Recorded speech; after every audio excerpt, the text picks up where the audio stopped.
When we ask the question, does God just want me to behave? We're actually asking a deeper question of what it means to behave. And to even think about that, it's what does it mean to be good, loving, just, benevolent, things like that. And I think before we start to even try to answer this question, we need to have a foundation of what it means to be good and where that actually comes from. I mean, after all, if you think about Adolf Hitler and his crew, being good to them, it meant exterminating 12 million, nearly 12 million Jews, gypsies, handicapped people, and so many more. Think about the rape of Nanking. Being good to the Japanese meant raping and brutally torturing to the point of death 300,000 Chinese women because they thought that it was good. Even here in the United States, we do the same thing. We have murdered 58 million babies while they're still alive in their mother's wombs. And I don't mean to be gruesome or to bring up uneasy topics, but it's what it is and it's what's happened because we look at good and we can't see it for what it is without there being a standard of what it means to be good. Because when we look at it from our own perspective, good is actually evil, which is a perversion of good in the first place. I want to give you one more example to think about, which I find so interesting. It was a study that was done after the Holocaust, and this is what they did. This man took two people, put an ad in the newspaper, brought in two people at a time, and he did testing. One was chosen as a student, one was chosen as a teacher. The student had electrodes placed on their wrist, and the point behind that was for the teacher to be able to shock the student if the student answered a question incorrectly. Now, this is what would happen. There was an administrator who would tell the teacher, hey, if they get this question wrong, then administer this amount of voltages. The voltages ranged from 15 volts, which was very light, a light shock, all the way up to 450 volts, which was severe, even one that was XXX, which could have resulted in death. So what happened?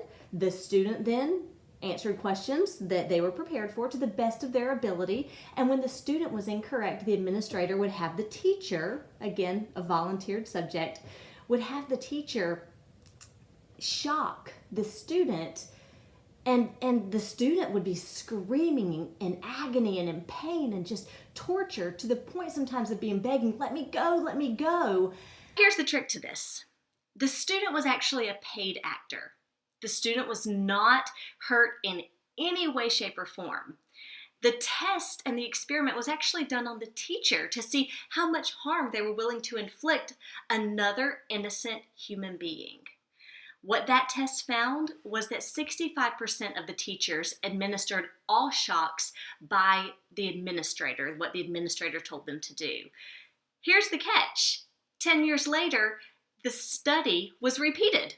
And this time, 85% of the teachers, again with the student being a paid actor, 85% of the teachers were willing to inflict all the shocks that the administrator asked them to do.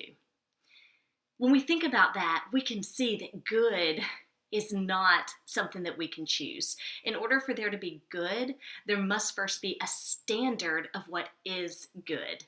Now at Yale University, Ravi Zacharias, he gave a talk there at Yale, and in response to one of the questions at the end, he gave a wonderful answer. I'm going to tell you what that question was.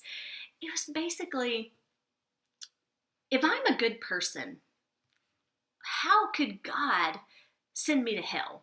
If he's a good God and I'm a good person, then how could I go to hell?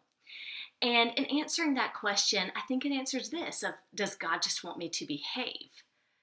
It's that first, there must be redemption before there can be good. There must be redemption before there can be righteousness, and righteousness before worship. Psalm 24 tells us that to come before the Lord, we have to have clean hands and a pure heart, which is first redemption, second righteousness, and third worship. So this new religious movement of moralistic therapeutic deism, the first word being moralistic, thinking that you can be moral and choose the right thing to do without having a standard, there's no way. It's just not possible. So there's no way that this new movement, this new religious movement can hold up. Yes, social justice is great. It's needed. Making right decisions are great. They're needed. But there's no way without there being an actual standard from which to base those decisions on. So that's what we need to think about today in response to this, is that we can't be good unless we've first been redeemed. Only then can the righteousness in and of God himself, who he is, coming from his divine character, not him choosing to create good. No, it's him. It's his character. It's who he is, and it comes from him. Only can that be imputed into us, and us have that righteousness by being redeemed through what Jesus Christ did on the cross. That's the only way that it's possible. Then we can freely worship the God who created everything in the universe.